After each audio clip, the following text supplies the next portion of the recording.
Friends, ಮಾರ್ಕೆಟಿಂದ ಪನ್ನೀರನ್ನು ತಂದು ನೀವು ಎಷ್ಟೋ ಸಲ ತಿಂದಿರಬಹುದು. ಆದರೆ ಇವತ್ತು ನೀವು ಪನ್ನೀರನ್ನು ಮನೆಯಲ್ಲೇ ಮಾಡ್ಕೊಂಡು ತಿನ್ನಿ, ಫ್ರೆಶ್ ಮಾಡಿಕೊಂಡು, ಅದು ಕೂಡ ಕಡಿಮೆ ಖರ್ಚಲ್ಲಿ. ಹೇಗೆ ಮಾಡೋದಂತ ನೋಡುವ. ಮೊದಲಿಗೆ ನಾವು ಹಾಲನ್ನು ಬಿಸಿ ಮಾಡುವ. ಹಾಲನ್ನು ಬಿಸಿ ಮಾಡಲಿಕ್ಕೆ ನಾನು ದಪ್ಪದ ಪಾತ್ರೆಯನ್ನು ತೆಗೆದುಕೊಂಡಿದ್ದೇನೆ. ನಿಮ್ಮ ಪಾತ್ರೆ ತೆಳು ಇದ್ರೆ ಹಾಲು ಸೇರಿಸುವುದಕ್ಕಿಂತ ಮೊದಲು ಸ್ವಲ್ಪ ನೀರನ್ನು ಸೇರಿಸಿಕೊಂಡು ನಂತರ ಹಾಲನ್ನು ಸೇರಿಸಿಕೊಳ್ಳಿ. ನಾನು ಈ ಪನ್ನೀರ್ ಮಾಡಲಿಕ್ಕೆ ಫುಲ್ ಫ್ಯಾಟ್ 2 ಲೀಟರ್ ಹಾಲನ್ನು ತೆಗೆದುಕೊಂಡಿದ್ದೇನೆ.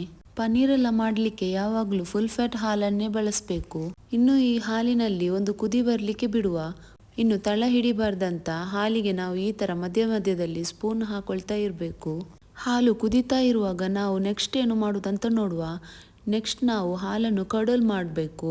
ಅದಕ್ಕೋಸ್ಕರ ನಾನೊಂದು ಬೌಲಿಗೆ 2 ಟೇಬಲ್ ಸ್ಪೂನ್ನಷ್ಟು ವಿನೆಗರನ್ನು ತೆಗೆದುಕೊಳ್ತಿದ್ದೇನೆ. ಆಮೇಲೆ 2 ಟೇಬಲ್ ಸ್ಪೂನ್ನಷ್ಟೇ ನೀರನ್ನು ಸಹ ಇದಕ್ಕೆ ಸೇರಿಸಿಕೊಂಡು ಇದನ್ನು ಪಕ್ಕದಲ್ಲಿಡ್ತೇನೆ. ನೋಡಿ, ಈ ಹೊತ್ತಿಗೆ ನಮ್ಮ ಹಾಲು ಸಹ ಕುದೀತಾ ಉಂಟು. ಇನ್ನು ನಾವು ಗ್ಯಾಸ್ ಫ್ಲೇಮನ್ನು ಆಫ್ ಮಾಡಿಕೊಂಡು 1-2 ನಿಮಿಷಗಳವರೆಗೆ ಹಾಲಿನ ಟೆಂಪ್ರೇಚರ್ ಸ್ವಲ್ಪ ಡೌನ್ ಆಗಲಿಕ್ಕೆ ಬಿಟ್ಟು ಬಿಡುವ. 1-2 ನಿಮಿಷ ಆದಮೇಲೆ ನಾವು ಆಗ ರೆಡಿ ಮಾಡಿದ ವಿನೆಗರ್ನ ಮಿಕ್ಸರ್ ಉಂಟಲ್ಲ, ಅದನ್ನು ನಾವು ಈ ಹಾಲಿಗೆ ಸ್ವಲ್ಪ ಸ್ವಲ್ಪನೇ ಸೇರಿಸಿಕೊಂಡು ಈ ಥರ ಮೆಲ್ಲಗೆ ಇದನ್ನು ಸ್ಟರ್ ಮಾಡಿಕೊಳ್ಳುವ.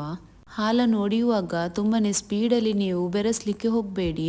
ಈ ಥರ ಮೆಲ್ಲಗೆ ಬೆರೆಸ್ಕೊಳ್ಳಿ. ಆಮೇಲೆ ಪುನಃ ಸ್ವಲ್ಪ ವಿನೆಗರನ್ನು ಸೇರಿಸಿಕೊಂಡು ಅದೇ ರೀತಿ ಮೆಲ್ಲಗೆ ಬೆರೆಸ್ಕೊಳ್ತೇನೆ. ಇಲ್ಲಿ ನಿಮಗೆ ವಿಡಿಯೋದಲ್ಲಿ ನಾನು ಫಾಸ್ಟಾಗಿ ಬೆರೆಸ್ಕೊಳ್ತಿರೋದು ಕಾಣಬಹುದು. ಆದರೆ ನಾನು ಇಲ್ಲಿ ವಿಡಿಯೋ ಉದ್ದಾಗ್ತದಂತ ಸ್ಪೀಡ್ ಮಾಡ್ಕೊಂಡಿದ್ದೇನೆ. ಈ ಥರ ನಾವು ಉಳಿದ ಎಲ್ಲ ವಿನೆಗರನ್ನು ಸ್ವಲ್ಪನೇ ಹಾಲಿಗೆ ಸೇರಿಸಿಕೊಂಡು ಬೆರೆಸ್ಕೊಳ್ತಾ ಇರಬೇಕು. ಎಲ್ಲಿಯವರೆಗೆ ನಾವು ಬೆರೆಸ್ಕೊಳ್ಬೇಕಂದ್ರೆ ಈ ಪನ್ನೀರ್ ಮತ್ತು ನೀರು ಸೆಪ್ರೇಟ್ ಆಗಬೇಕು. ನೋಡಿ, ನೀರು ಸೆಪ್ರೇಟ್ ಆಗಿದೆ. ಇನ್ನು ನಾವು ಇದನ್ನು ಸ್ಟ್ರೈನ್ ಮಾಡ್ಕೊಳ್ಬೇಕು. ಸ್ಟ್ರೈನ್ ಮಾಡ್ಕೊಳ್ಳಿಕ್ಕೆ ಯಾವುದೇ ಒಂದು ಸ್ಟ್ರೈನರನ್ನು ತೆಗೆದುಕೊಳ್ಳಿ. ಅದರ ಕೆಳಗೆ ಒಂದು ಬೌಲನ್ನು ಇಟ್ಕೊಂಡಿದ್ದೇನೆ. ಆಮೇಲೆ ಸ್ಟ್ರೈನರ್ನ ಮೇಲೆ ಯಾವುದೇ ಒಂದು ಕ್ಲೀನ್ ಬಟ್ಟೆಯನ್ನು ಇಟ್ಕೊಳ್ಳಿ. ಇನ್ನು ನಾವು ಇದಕ್ಕೆ ಕರ್ಡಲ್ಡ್ ಹಾಲನ್ನು ಸೇರಿಸ್ಕೊಳ್ಬೇಕು. ನೋಡಿ, ಎಷ್ಟೊಂದು ಪನ್ನೀರ್ ಸಿಕ್ಕಿದೆ. ನಾನು ಎಲ್ಲವನ್ನು ನೀಟಾಗಿ ಸೇರಿಸ್ಕೊಳ್ತೇನೆ. ಇನ್ನು ಬೌಲಲ್ಲಿ ಪನ್ನೀರಿಂದ ಸೆಪ್ರೇಟ್ ಆದ ನೀರುಂಟಲ್ಲ, ಅದನ್ನು ನಾವು ಬಿಸಾಡದೆ ಅದರಿಂದ ನಾವು ಹಿಟ್ಟೆಲ್ಲ ಕಳಿಸಬಹುದು.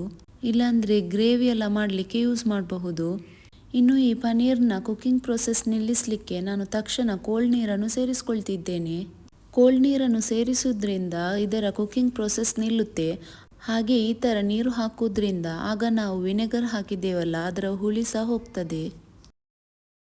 ಇದರ ಮೇಲೆ ಇನ್ನೊಂದು ಸ್ವಲ್ಪ ನೀರನ್ನು ಸೇರಿಸಿಕೊಂಡು ಆಮೇಲೆ ಈ ಬಟ್ಟೆಯನ್ನು ನಾವು ಕಟ್ಕೊಳ್ಬೇಕು. ನೋಡಿ, ಬಟ್ಟೆಯ 4 ತುದಿಗಳನ್ನು ಈ ಥರ ಒಟ್ಟು ಮಾಡಿಕೊಂಡು ಇನ್ನು ಇದನ್ನು ನಾವು ಸ್ವಲ್ಪ ಸ್ಕ್ವೀಸ್ ಮಾಡ್ಕೊಳ್ಬೇಕು. ನೀರನ್ನೆಲ್ಲ ಈ ಥರ ಹಿಂಡ್ಕೊಂಡು ತೆಗಿಬೇಕು. ಮೊದಲಿಗೆ ಪನ್ನೀರನ್ನು ಈ ಥರ ಕೈಯಲ್ಲಿ ಹಿಂಡ್ಕೊಂಡು ಆಮೇಲೆ ನಾವು ಇದರ ಮೇಲೆ ಭಾರವಾದ ವಸ್ತುವನ್ನು ಇಡ್ಲಿಕ್ಕುಂಟು. ಅದರ ಮೊದಲು ಪನ್ನೀರ್ಗೆ ಮಾರ್ಕೆಟಲ್ಲಿ ಸಿಗುವ ಹಾಗೆ ಶೇಪ್ ಕೊಡಲಿಕ್ಕೆ ನಾನು ರೆಕ್ಟ್ಯಾಂಗಲ್ ಶೇಪ್ನ ಒಂದು ಪುಡ್ಡಿಂಗ್ ಟ್ರೇ ಒಳಗೆ ಈ ಪನ್ನೀರನ್ನು ಇಟ್ಕೊಳ್ತೇನೆ. ಈ ಪನ್ನೀರನ್ನು ನಾನು ಈ ಥರ ಕೈಯಿಂದ ಪ್ರೆಸ್ ಮಾಡಿಕೊಂಡು ಒಂದು 5 ನಿಮಿಷಗಳವರೆಗೆ ಈ ಪುಡ್ಡಿಂಗ್ ಟ್ರೇಯಲ್ಲೇ ಬಿಡ್ತೇನೆ. ಈ ಥರ ಮಾಡೋದ್ರಿಂದ ನಮ್ಮ ಪನ್ನೀರ್ ರೆಕ್ಟ್ಯಾಂಗಲ್ ಶೇಪನ್ನು ಹೋಲ್ಡ್ ಮಾಡ್ತದೆ. ಆಮೇಲೆ ಈ ಪನ್ನೀರಲ್ಲಿರುವ ಎಕ್ಸೆಸ್ ನೀರು ಹೋಗಲಿಕ್ಕೆ ಈ ಪನ್ನೀರನ್ನು ನಾನು ಒಂದು ಪ್ಲೇಟ್ನ ಮೇಲೆ ಇಟ್ಕೊಳ್ತೇನೆ. ಇನ್ನು ಈ ಪನ್ನೀರ್ನ ಮೇಲೆ ನಾವು ಯಾವುದಾದ್ರೂ ಭಾರದ ವಸ್ತುವನ್ನು ಇಡಬೇಕು. ನಾನು ಅದೇ ಪುಡ್ಡಿಂಗ್ ಟ್ರೇಯನ್ನು ಈ ಪನ್ನೀರ್ನ ಮೇಲೆ ಇಟ್ಕೊಳ್ತಿದ್ದೇನೆ. ಆಮೇಲೆ ಈ ಪುಡ್ಡಿಂಗ್ ಟ್ರೇನ ಮೇಲೆ ನಾನು ಕಂಡೆನ್ಸ್ಡ್ ಮಿಲ್ಕ್ನ ಒಂದು ಕಂಟೈನರನ್ನು ಇಡ್ತೇನೆ. ಯಾವುದಾದ್ರೂ ಭಾರವಾದ ವಸ್ತುವನ್ನು ನಾವು ಈ ಪನ್ನೀರ್ನ ಮೇಲೆ ಇಟ್ಕೊಳ್ಬೇಕು. ನಾವು 1 ಗಂಟೆ ತನಕ ಇದನ್ನು ಹೀಗೆ ಬಿಡಬೇಕು. ಇದರಿಂದ ಇದರಲ್ಲಿರುವ ಎಕ್ಸೆಸ್ ನೀರೆಲ್ಲ ಹರಿದು ಹೋಗ್ತದೆ. ಆಮೇಲೆ 1 ಗಂಟೆಯ ನಂತರ ಇದನ್ನು ನಾವು ತೆಗೆದುಕೊಳ್ಳುವ. 1 ಗಂಟೆಗಿಂತ ಜಾಸ್ತಿ ನೀವು ಈ ಪನ್ನೀರನ್ನು ಬಿಡಬೇಡಿ. 1 ಗಂಟೆಗಿಂತ ಜಾಸ್ತಿ ಆದರೆ ಇದರಲ್ಲಿರುವ ಎಲ್ಲ ಮಾಯಿಶ್ಚರ್ ಹೋಗಿ ಮತ್ತೆ ಪನ್ನೀರ್ ಹಾರ್ಡ್ ಆಗುತ್ತೆ. ಅದಕ್ಕೋಸ್ಕರ ಇದನ್ನೊಂದು ಗಮನದಲ್ಲಿಟ್ಕೊಂಡು 1 ಗಂಟೆ ತನಕ ಮಾತ್ರ ಪನ್ನೀರ್ನ ನೀರು ಹರಿಲಿಕ್ಕೆ ಇಡಿ. ನೋಡಿ ಫ್ರೆಂಡ್ಸ್, ನಮಗೆ 2 ಲೀಟರ್ ಹಾಲಿನಲ್ಲಿ 500 ಗ್ರಾಮ್ ಅಷ್ಟು ಪನ್ನೀರ್ ಸಿಕ್ಕಿದೆ. ಇದನ್ನು ಮಾರ್ಕೆಟಲ್ಲಿ ತೆಗಿಲಿಕ್ಕೆ ಹೋದರೆ ತುಂಬಾ ಖರ್ಚಾಗುತ್ತೆ. ನೋಡಿ, ನಾನು ನಿಮಗೆ ಕಟ್ ಮಾಡ್ಕೊಂಡು ತೋರಿಸ್ತೇನೆ. ನೋಡಿ, ಪನ್ನೀರ್ ಎಷ್ಟು ಈಸಿಯಲ್ಲಿ ಕಟ್ ಆಗ್ತಾ ಉಂಟು. ಇದು ತುಂಬಾ ಸಾಫ್ಟ್ ಆಗಿದೆ. ಪನ್ನೀರ್ ಪ್ರೋಟೀನ್ನ ಒಂದು ಒಳ್ಳೆ ಸೋರ್ಸ್ ಆಗಿದೆ. ಈ ಪನ್ನೀರ್ನಿಂದ ನೀವು ಹಲವಾರು ಬಗೆಯ ಡಿಶಸನ್ನು ಮಾಡಬಹುದು. ಫ್ರೆಂಡ್ಸ್, ನಿಮಗೆ ಈ ರೆಸಿಪಿ ಇಷ್ಟ ಆಗಿದೆ ಅಂತ ಭಾವಿಸ್ಕೊಳ್ತಿದ್ದೇನೆ. ಇಷ್ಟ ಆದರೆ ಲೈಕ್ ಆ್ಯಂಡ್ ಸಬ್ಸ್ಕ್ರೈಬ್ ಮಾಡ್ಕೊಳ್ಳಿ.